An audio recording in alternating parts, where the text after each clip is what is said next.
Welcome. Welcome back. And welcome to Lessons from High School Dropout if you're just now tuning in for the first time.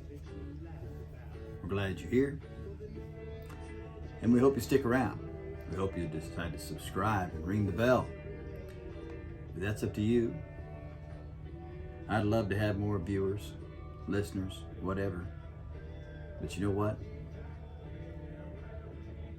This vibration from the theme song of Welcome Back, Cotter, and my voice, it permeates the universe just like yours.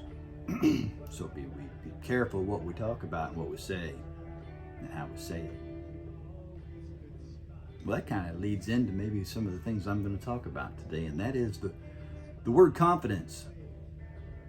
A word that I think was misconstrued by my wife, Catherine Jane, somewhere around late 1990 when we got to know one another. When we got to know one another a little bit more, I recall her saying to me that she actually kind of thought that I was a little bit arrogant when we first met. It was just one of those moments. Maybe I was a little overconfident, but I just told her, I said, well, please don't misconstrue confidence for arrogance, because there's kind of a fine line there when you can be very confident in yourself and you just have expectations that it's going to be your way, and it's not, because the woman on the other side of the counter sees it differently. It's kind of a short little version of what it was, but you know, I believe confidence is important, and so does Dr. Norman Vincent Peale. And we're going to have a quote here from Dr. Norman Vincent Peale here in a second. And that quote is an introduction to our story today, and it is, without a humble but reasonable confidence in your own powers, you cannot be successful or happy. I'm going to say that again. Without a humble but reasonable confidence in your own powers, you cannot be successful or happy. That's Dr. Norman Vincent Peale. Now, I'm a big fan of him, and I think his words are correct there. He really, really presented himself well in his talks and his lectures through the years. I never got to go to one of his lectures and talks, but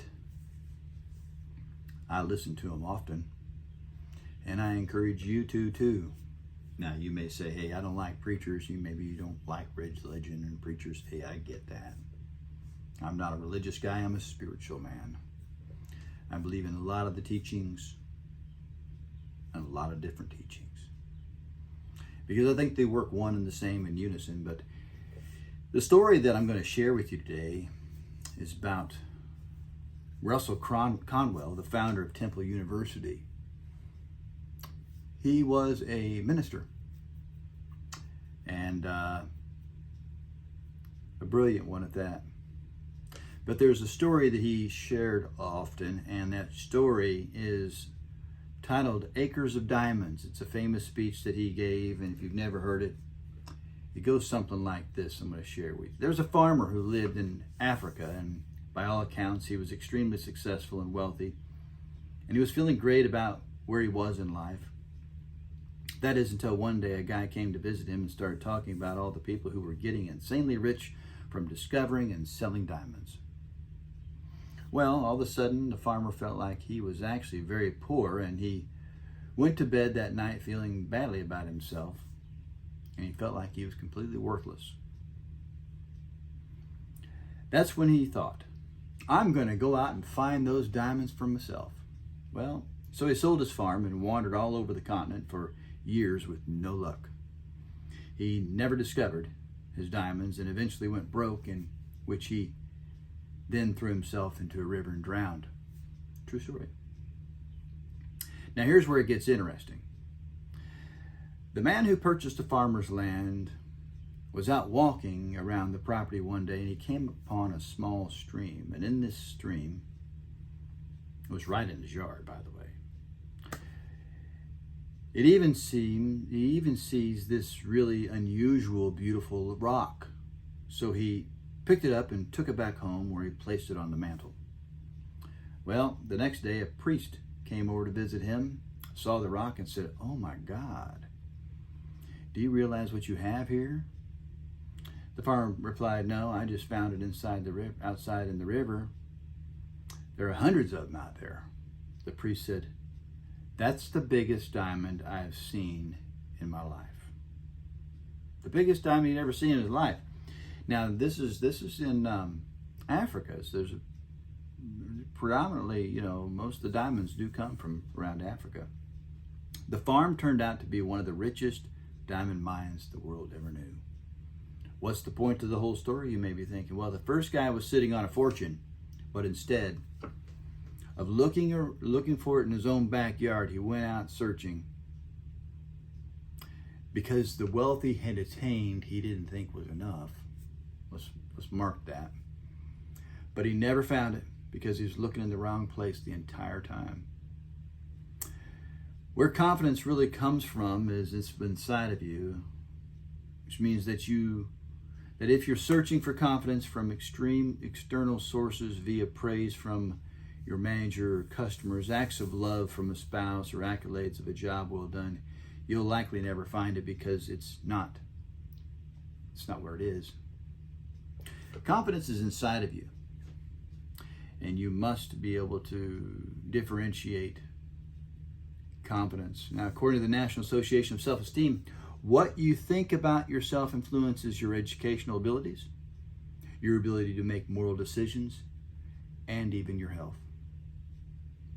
All of these can affect your levels of success, which makes raising your self-confidence critical to reaching your true potential with the fewest roadblocks possible. So how can you be confident? Since your true confidence comes from the inside, there are things you can do right now to create that level of self-worth that you need to do.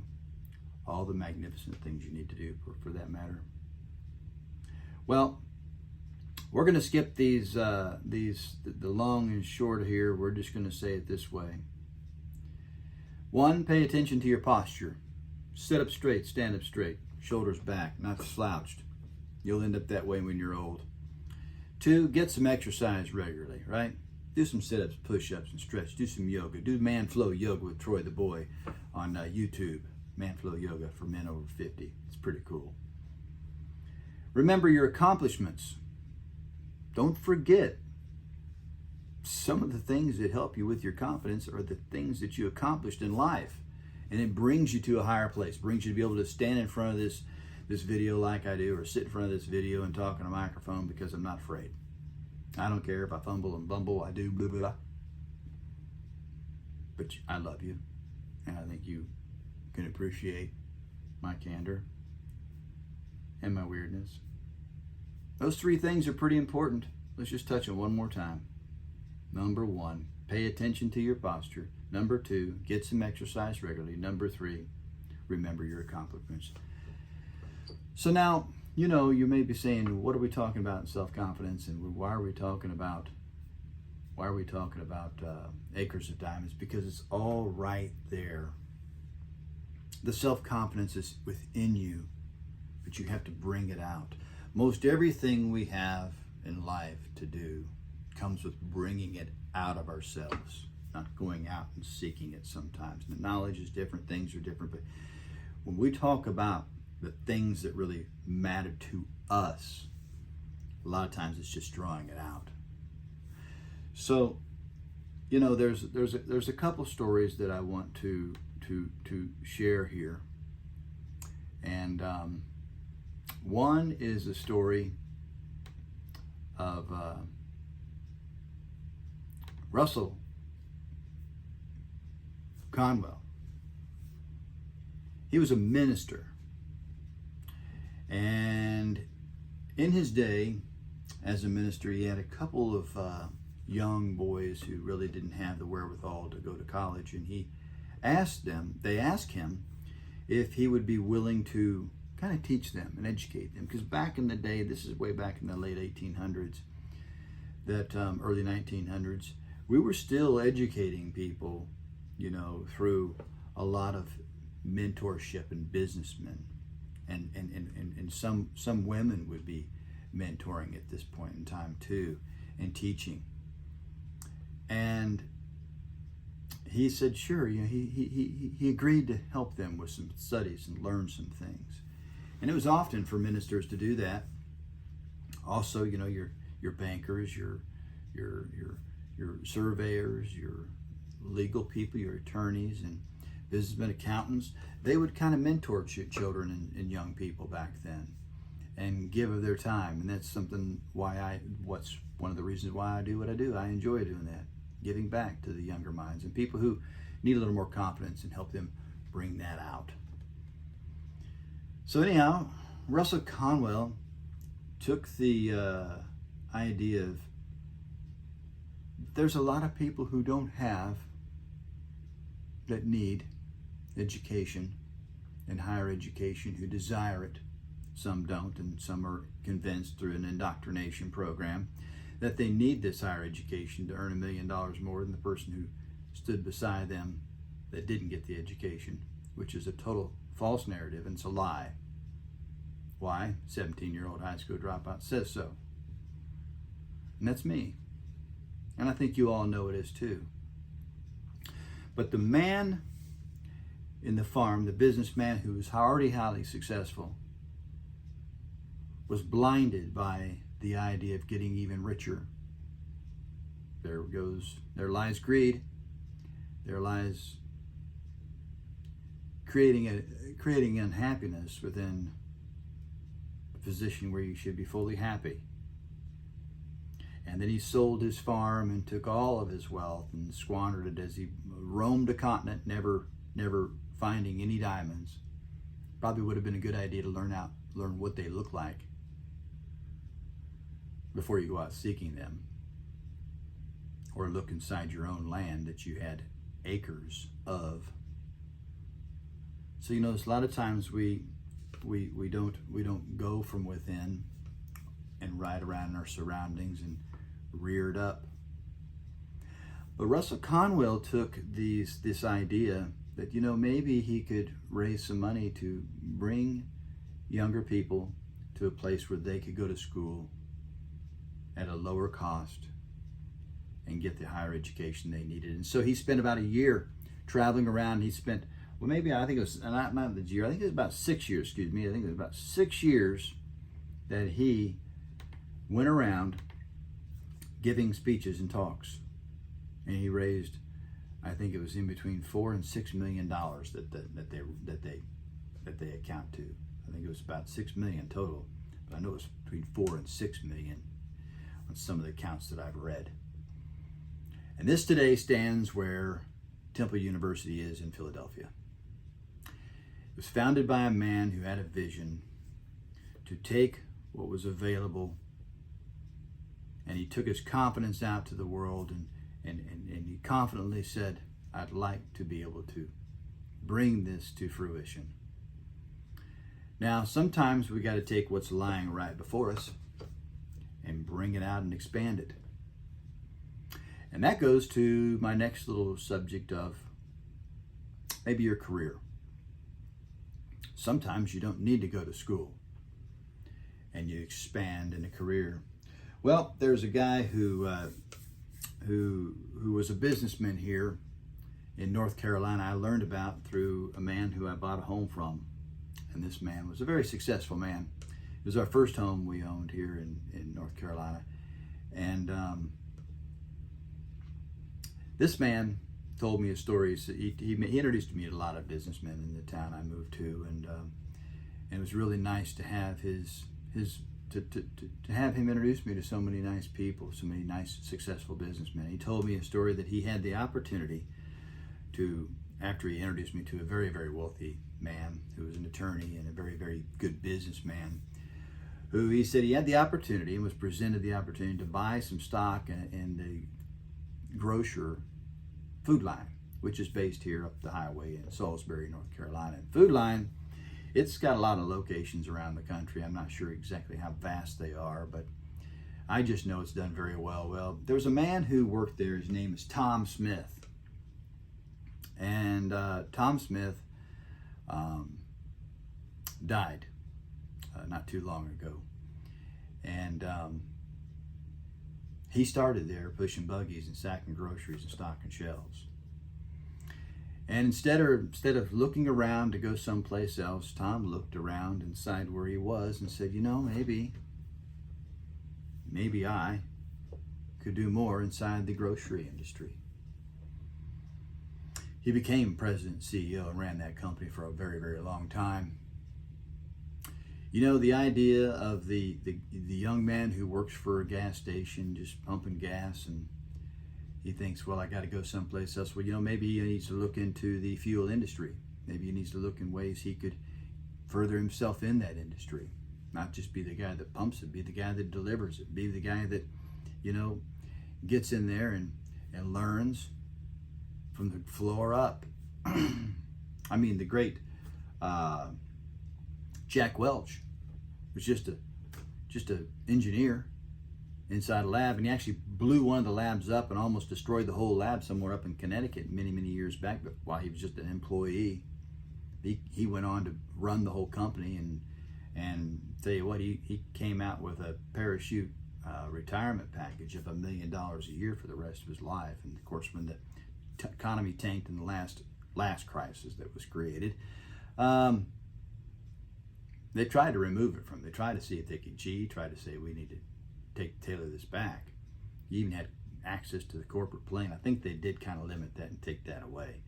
But the point is, you can arrive anywhere in your starting life and look around rather than looking outside and seeing somebody else what they're doing. Look around where you are. I mean, I started out,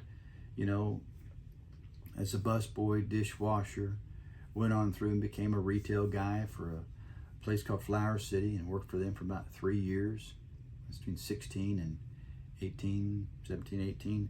And then, when I was about 19 years old, I went to go work for a printing company. Actually about 18, and went to go work for the printing company. I took that and went into the paper industry, which I got to know a man in the paper industry there. And it went on to bringing me to Dallas, Texas in the paper business, because I heard about someone once doing something like that. And I thought, what? Why don't I move to a big city and go in the printing industry? Well, I was actually in the paper business, but you know what? I entertained one of my customers so well with getting some great prices and helping him with his paper needs. He asked me if I'd ever consider selling paper. I says, that's why I moved here, or printing, because I wanted to become a printing salesman. I knew I could have a vast series of clients rather than just become an order taker for a paper company, because I was not the guy who was an order taker. I mean, the sales meeting, they didn't even give, much knowledge and techniques in being a good salesperson there. And I'd already started studying books and reading books at that point in time about becoming a professional salesperson, because that was my vision and dream when I was 16. So we plant ourselves somewhere. We don't have to go outside to find it sometimes. It might just be right where you are. There's countless stories. Andrew Carnegie worked working a telegraph machine or something like that, and taking orders, for an iron company. Then he moved from that to the steel industry, and he worked his way up, and he ended up building his own company. My brother started out with a lawnmower and a like a 1965 Fairlane. He put the lawnmower in the back there and mowed grass, and had a wagon behind it, and had a riding lawnmower he took, and bought an old lawnmower, a couple old lawnmowers, and weed eater. I don't know if he had weed eaters then, but I think he got a weed eater later on. But back in the early 80s, he got laid off from International Harvester in the big recessions we had, the one that they created then too. And he built himself a business that he ended up selling for $50,000, and then he got into real estate, and then he moved that into appraisal. So he stayed, steady and fast where he was, built it up, cashed out, moved on, and he made a great career. And when he sold his company, I says, I think you'd be great in real estate, Greg. I think you ought to do that. He moved from that to appraisal. He's got an appraisal firm that's been highly successful for more than 20 years. And he went to go work for an appraisal company to learn the ropes, then do his own thing. You too can do that. You don't have to sell your farm and go out and wander the continent. You don't have to look at somebody else and say, I'm not doing enough, feel unhappy, and quit your job and go do something else. It's kind of what the farmer did there in Africa. Didn't think he had enough, but he was highly successful. Then he ended up squandering everything, searching for something he didn't even know how to find. Obviously. So folks, you got it inside of you. You're probably sitting on a gold mine. And the gold mine that you don't know is there is right inside of you. So like Maria Montessori said, it is not man's place to pour it into you. It is for us to extract it out. And that's what Lessons from a High School Dropout strives to do, is extract it out of you. So that way, when you, at some point in your life, don't feel so good about yourself, you can look back and say, wait a second. What did it say? Look back at your accomplishments, right? Look back at your accomplishments. If you're wondering what I'm talking about the things that you can do.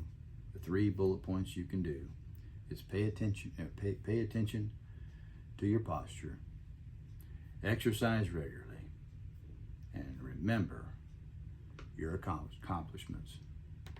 You've accomplished a lot in your life, and you don't give yourself credit for it probably, because sometimes we look back at things and we wish it was a little bit better. If you don't think that some other people who have more than you think that, you're sadly mistaken. Unfortunately, some of us get into the stinking thinking and we don't know how to get it out. But folks, it's time to close.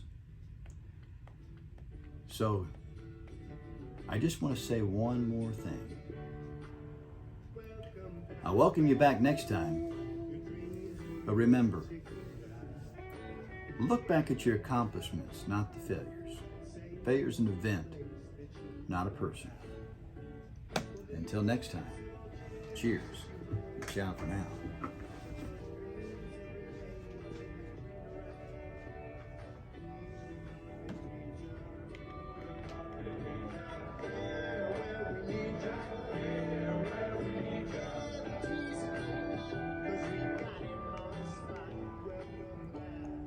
We welcome you back. Have a great week.